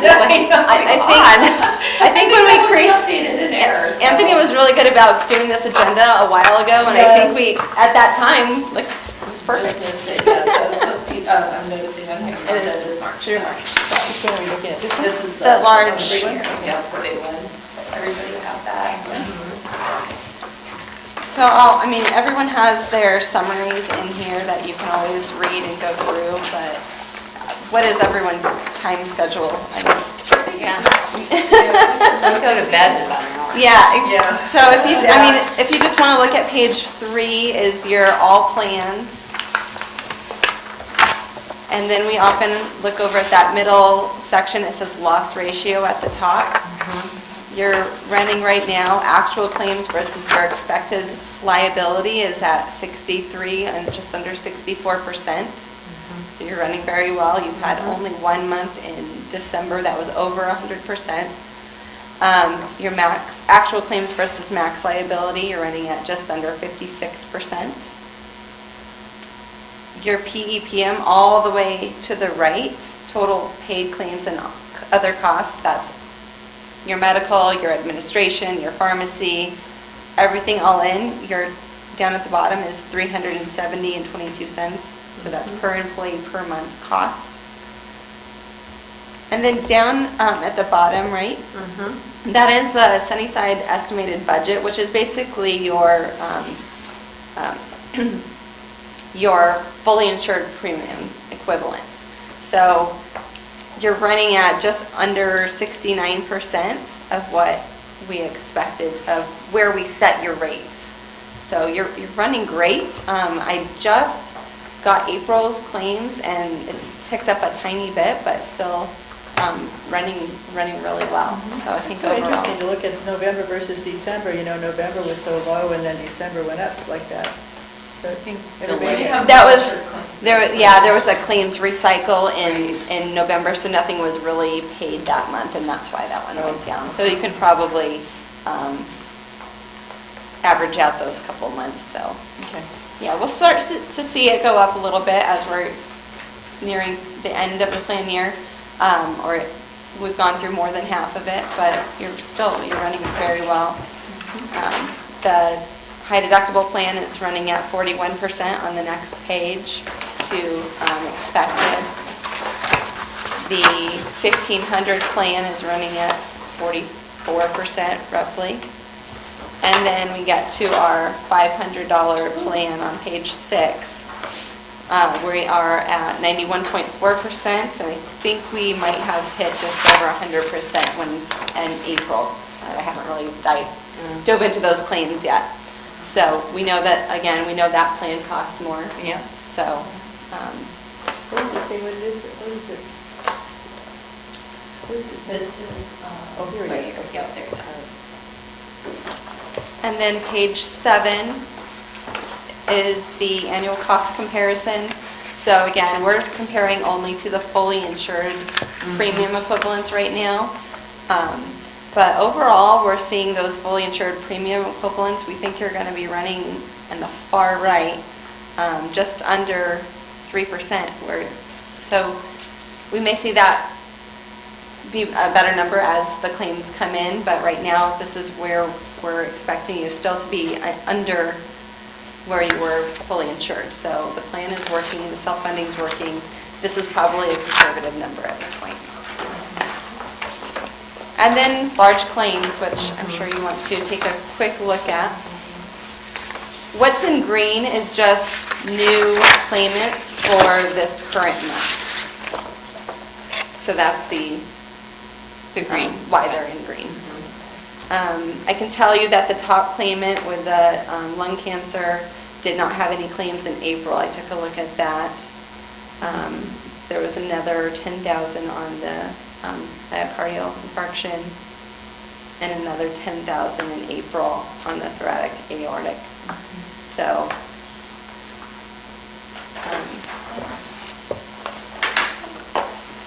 All right, any other questions? We don't need to review dental, correct? we don't need to anytime. Anybody have any questions or any further detail on this? Okay. For sake of time, I'm just going to. Yeah, well, Yeah. All righty. For the next item on the agenda, we're looking at the trust financial reporting with UMR. In front of you, you should have a staple packet that includes the January and February balance sheets and income statements. Let's skip to the third page and look at the most up-to-date statements, which is February. So for the balance sheet in February, again unaudited ending February 28th, the cash balance 2.3 million. Financial statements, that's been an estimate number, so just based off of Sunnyside's size and demographics. We now have enough data where this is an estimate based off of how the plan is actually running. So it's actually more accurate now than it has been in the past. Is it higher or lower than it was in the past? More It's a little bit higher. than what we estimated. Onto the income statement, so fourth page there. Year to date, so starting September 1st through February 28th, employee contributions of 5.2 million, HSA contributions from the district of 335,000. Expenses, so medical claims paid through February, 1.3 million, prescriptions 667, which Chelsea was just going over. And then your admin fees and your fees for vision and dental. Stop loss admin fee, 207,000 paid year to date. That's going to be something I believe we're talking about in future meetings. Our stop loss options for the 2019 renewal and what that'll look like and what the spend will be. And then HSA transfers, which of course matches what we're taking in, matches what we're putting into their accounts.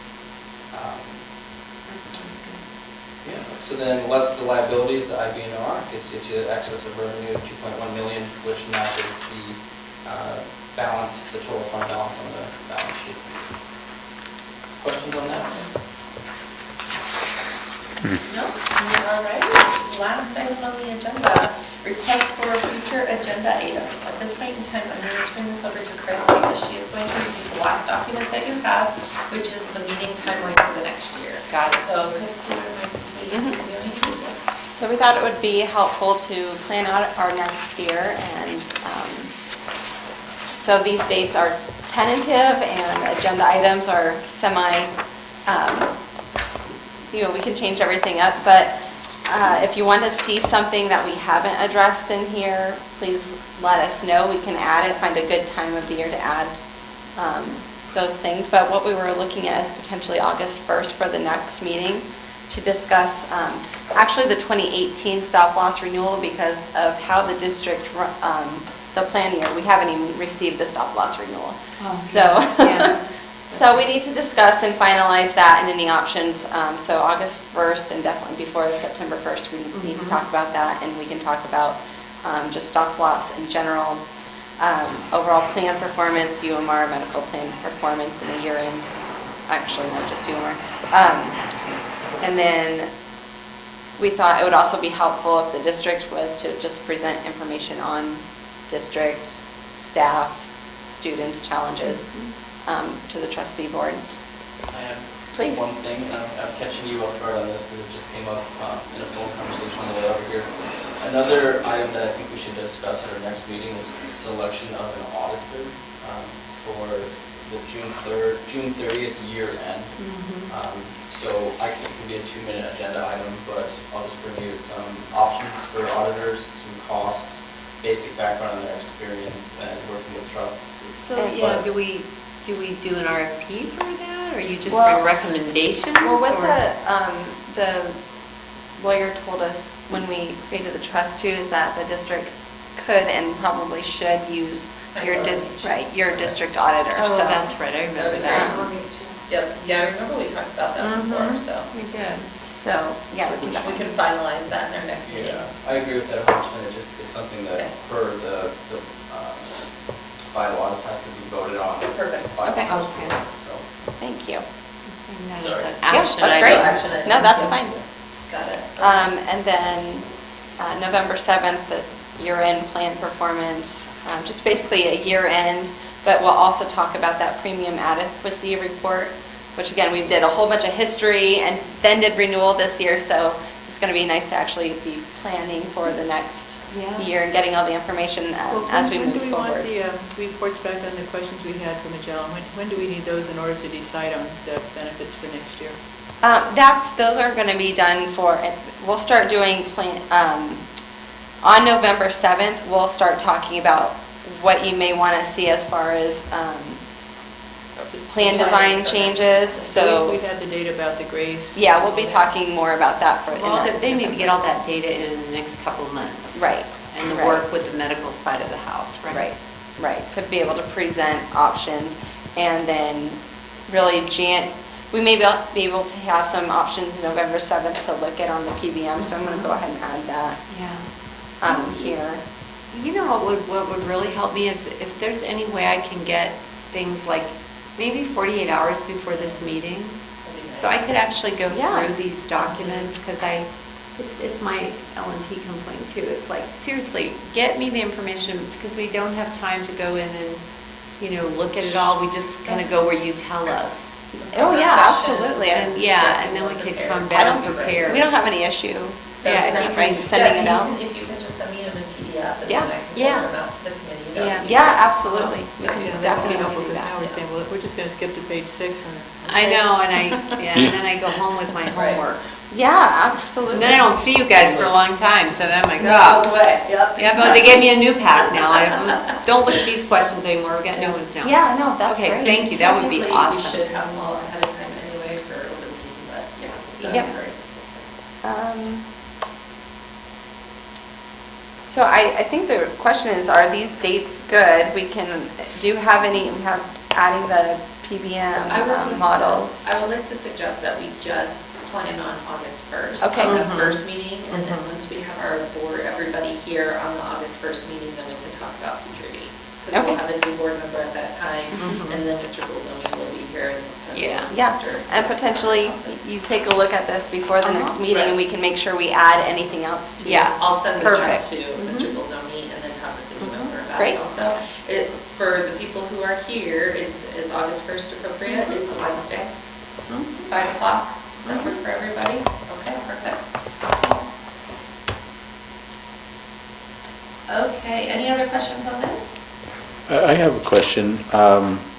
Looking at the proposed agenda items for August 1st, that fourth bullet, district information education, number of students, staff members, I'm wondering if, because we made some changes when we took the last plan to the board, I'm wondering, I'm interested in knowing what kinds of disruptions, if any, that caused, and whether or not there were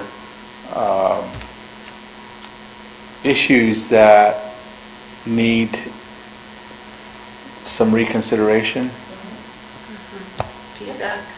Feedback, from employees. right. Sure, we can definitely get that information for that meeting. The plan design changes won't be in effect at that time, so I might be able to provide you a little bit better feedback at a future meeting as to what employees are saying once they've started utilizing the new benefit. But I can definitely get you enrollment information, so our changes, our migration from, different plans to, Yeah.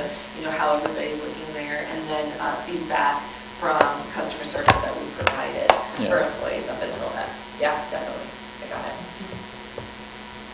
in our open enrollment meetings this year, we talked about the trustee board again, talked about it being self-funded, what does that mean?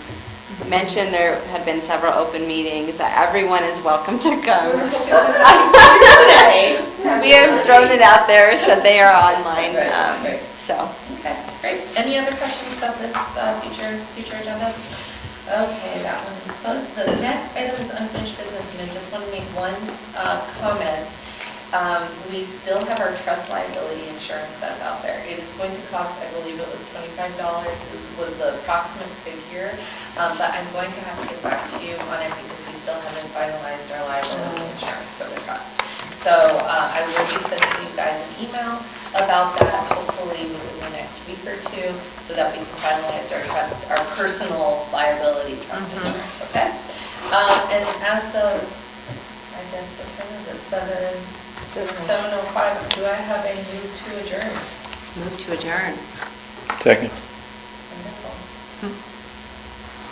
All in favor? Aye. Okay, wonderful. Thank you all so much. And thank you, Dr. Jones, for serving with us for the Yeah, for thank our you. inaugural It's year. fascinating. It is. There's some people, do you know, Nancy, like Barbara Brewer, some people in health finance stuff that might be interested? Yeah, I was trying to think, I was also thinking about some of the physicians that are kind of newly retired that might be interested. Right. Like we had, That'd be wonderful. Yeah. If we can have another person with a medical background, because I know Mr. Norris, Mr. Bolzomi, and myself, we have kind of the... you're the HR folks. Yes, exactly, the other side of it. But we don't have the detail and the medical knowledge that Dr. Jones and Dr. Right. Johnson brings to the table. So if we could have somebody there. Well, it's nice, I was just saying, you know, I go like deer in the headlights over the finance. Well, I think it's And good. those other ones? Yeah. Or Alan and I both being self-funded, you know, we're looking in all our data every month too, and then you start learning what the key things are to look for, right? Yeah, yeah. Oh, let me grab that. Yeah. There we go. You're very welcome. Thank you again for your service. Yeah, are you moving? I've